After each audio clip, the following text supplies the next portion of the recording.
નમસ્કાર વિદ્યાર્થી મિત્રો, ફરી એકવાર તમારું સ્વાગત છે અમારી આ યુટ્યુબ ચેનલમાં. તો મિત્રો, આજે આપણે વિડીયોમાં જે આપણી બોર્ડ એક્ઝામ છે તેના માટે આપણે ગણિતનું પેપર લઈને આવી ચૂક્યા છીએ.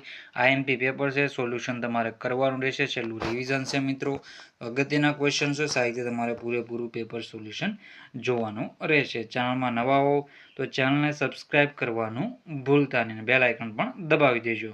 તો મિત્રો, આપણે આ પાર્ટ 2 છે. પાર્ટ 1માં આપણે એ વિભાગનું આપણે બધું સોલ્યુશન કરાવી દીધેલું છે. એ વિડીયો જોવાનો બાકી હોય તો આપણે આ ચેનલ પર અપલોડ છે, ત્યાંથી તમે જોઈ શકશો. તો આપણે સોલ્યુશન સ્ટાર્ટ કરી દઈએ. તો એમાં આપણે જોઈએ તો બિંદુ એ થી બી ઉગમ બિંદુનું અંતરને આપણે ક્વેશ્ચન આન્સર એમાં કરાવી ચૂક્યા છે. જેમ કે આમાં આપણો જવાબ આવશે આ, પછી આમાં આપણો જવાબ આવશે 1/2 અને આમાં આપણો જવાબ આવશે 15. તો આવી રીતે આપણે આમાં આન્સર કરાવી દીધા છે, જોઈ લેવું. બાકીના જે ક્વેશ્ચનો બાકી છે ત્યાંથી આપણે સોલ્યુશન સ્ટાર્ટ કરી દઈએ. તો વિભાગ બી થી બાકી છે, તો આપણે જોઈ લઈએ. નીચે આપેલા 13 પ્રશ્નોમાંથી કોઈ પણ 9 પ્રશ્નોની ગણતરી કરી જવાબ આપવાના રહેશે. તો દ્વિઘાત બહુપદી 6x² - 3 - 7x ના શૂન્યો શોધો.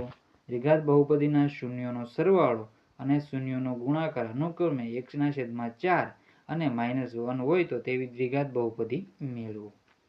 તો આ જોઈ લો સાહિત્ય. પછી સમાંતર શ્રેણીના 10, 7, 4 અને 30મું પદ શોધવાનું છે મિત્રો. માઇનસ કરે છે તો પહેલું પદ કયું રહેશે?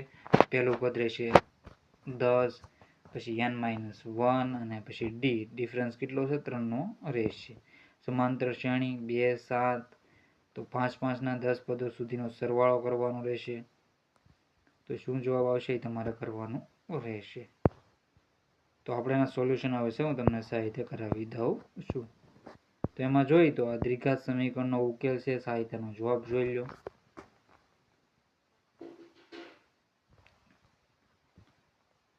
તો પહેલા દાખલાનો જવાબ 25મા નંબરના ક્રમનો દાખલાનો જવાબ આવી રીતે રહેશે. સાહિત્ય જોઈ લો. પછી આગળનો ક્વેશ્ચન છે, એનો જવાબ જોઈ લો બંનેના.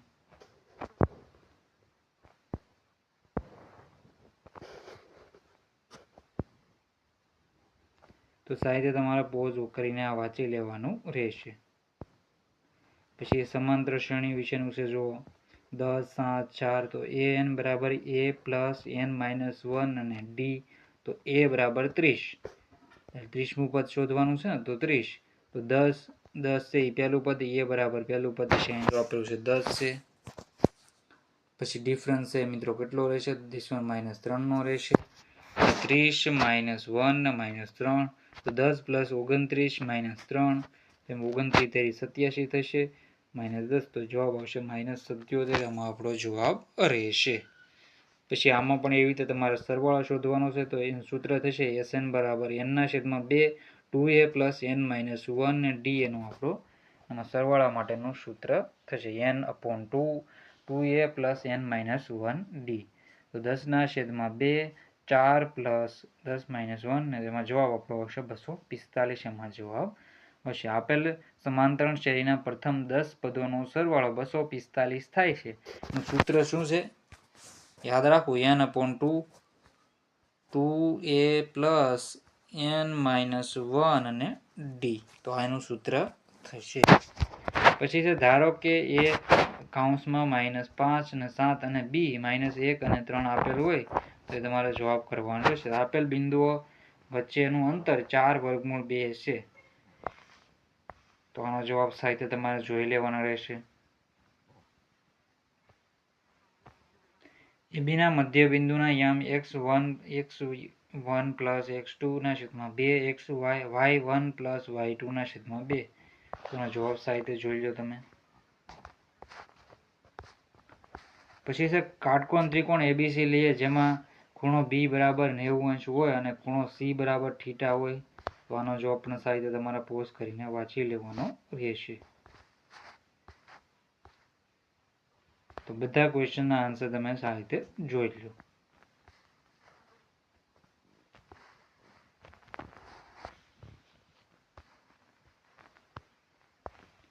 પછી આ ઘનફળ વિશેનો છે મિત્રો. 4 સેમી 4 સેમી ને 4 સેમી. તો આવી રીતે તેનો જવાબ થશે.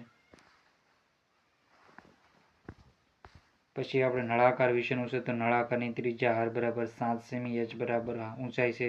તો નળાકારનું ઘનફળ કેટલું થશે? પાય r સ્ક્વેર h. તો પાય છે 22/7, r સ્ક્વેર એટલે કે r આપેલા છે 7, ત્રિજ્યા આપેલી છે 7 × 7 અને પછી ઊંચાઈ પણ 7.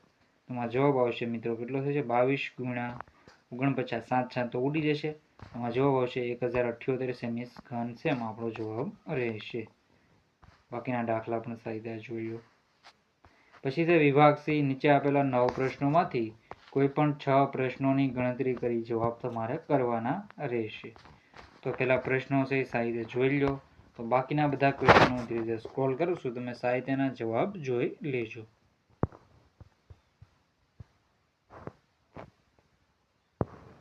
તમારે ખાલી પોઝ કરીને સાહિત્ય વાંચી લેવાનું રહેશે. આઈએમપી ક્વેશ્ચનો છે. જો વર્તુળની બહારના બિંદુથી દોરેલા સ્પર્શકોની લંબાઈ સમાન હોય છે. પ્રકરણ સહિત આપેલું છે, સાહિત્ય જોઈ લો. પછી એક પેટીમાં લાલ લગોટીઓ 8, સફેદ લગોટીઓ 4, લીલી લગોટીઓ છે. તો એક પેટીમાંથી એક લગોટી પસંદ કરવામાં આવે તો બહાર કાઢેલ લગોટી લાલ હોય. તો એમાં જવાબ તમારે શું રહેશે? 5C1. તો 5 છેદમાં કેટલા રહે? 8 ને 5 12, 12 ને 13, 13 ને 4 17 ને 5 છેદમાં 17. તો એ રીતે જવાબ તમારે કરવાનો હોય છે. તો આ જવાબ છે સાહિત્ય તમે જોઈ લો.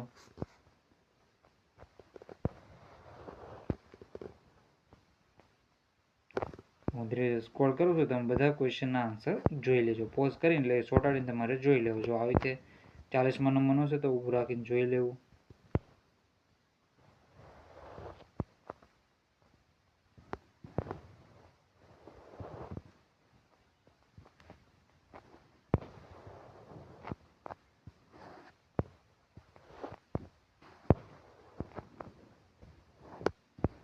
ચુમ્માલીસમાં નંબરનો ક્વેશ્ચન છે તો એના જવાબ આવી રીતે રહેશે.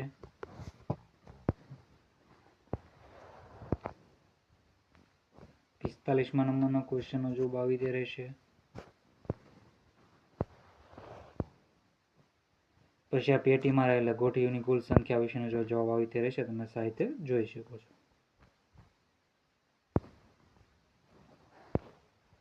તેના જવાબ છે આવી રીતે રહેશે. પછી વિભાગ ડી છે. નીચે આપેલા 8 પ્રશ્નોમાંથી કોઈ પણ 5 પ્રશ્નોના માગ્યા મુજબ ગણતરી કરી તમારે જવાબ લખવાના રહેશે. સમપ્રમાણતાના મૂળભૂત પ્રમેય લખો અને સાબિત કરો. જો સમય રહેશે તો આપણે સાહિત્ય આ બધા ક્વેશ્ચનના સોલ્યુશન તમને કરાવી દઈશું. એમાં સોલ્યુશન આપેલું છે, તમે તમારી રીતે સાહિત્ય કરી નાખજો. તમારે ખાલી જો આવી રીતે આપેલું છે એમાં આપણે પહેલાં તમે પ્રશ્ન જોઈ લો અને જવાબ તમને નીચે મળી જશે. જો આ સમપ્રમાણતાના મૂળભૂત પ્રમેય છે, સાહિત્ય પોઝ કરીને વાંચી લેવું અને સાહિત્ય પાકું પણ કરી લેવું.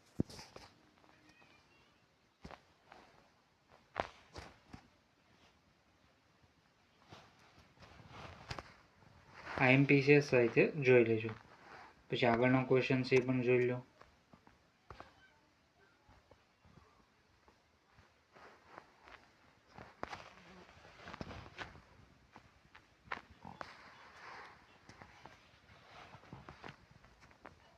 તો બધા ક્વેશ્ચનના સોલ્યુશન તમે સાહિત્ય કરી લેજો. 51માં નંબરનો ક્વેશ્ચન છે તો આવી રીતે તેનું સોલ્યુશન કરી લેવું.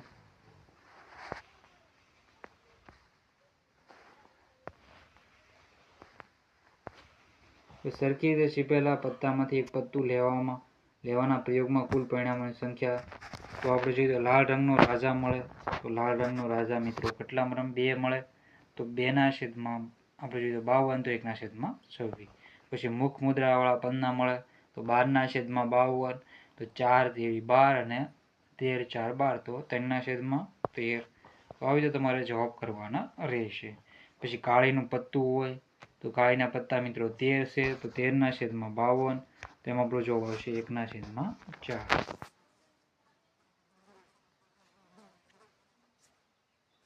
પછી છે 2 અંકની સંખ્યા મળે. કુલ પરિણામો 90 છે. તો 2 અંકની સંખ્યા કેટલી હોય છે? તો 10 થી 90 સુધીમાં કેટલી હોય છે? 81. તો 9/10. પછી પૂર્ણ વર્ગ સંખ્યાના સાનુકૂળ પરિણામો 1 4 9 16. તો એવા કેટલા છે? 9. તો 1/10 જવાબ આવશે. 5 વડે વિભાજ્ય સંખ્યા તો 15 પંચા કેટલા થાય? 75 પછી આપણે બીજી બાકી 3 સંખ્યાઓ આવે તો બીજી 18 થઈ જશે. તો આવી રીતે તમારે જવાબ સાહિત્ય કરી લેવાના રહેશે. ચેનલમાં નવા હોય તો ચેનલને સબસ્ક્રાઇબ કરવાનું ભૂલતા નહીં. જો સમય રહેશે તો સાહિત્ય આપણે સોલ્યુશન કરાવી દઈશું અને આ વિડીયો પણ પૂરેપૂરા જોઈ લેજો. તો મિત્રો વિડીયોને એન્ડ કરીએ છીએ. જય હિન્દ, જય ભારત.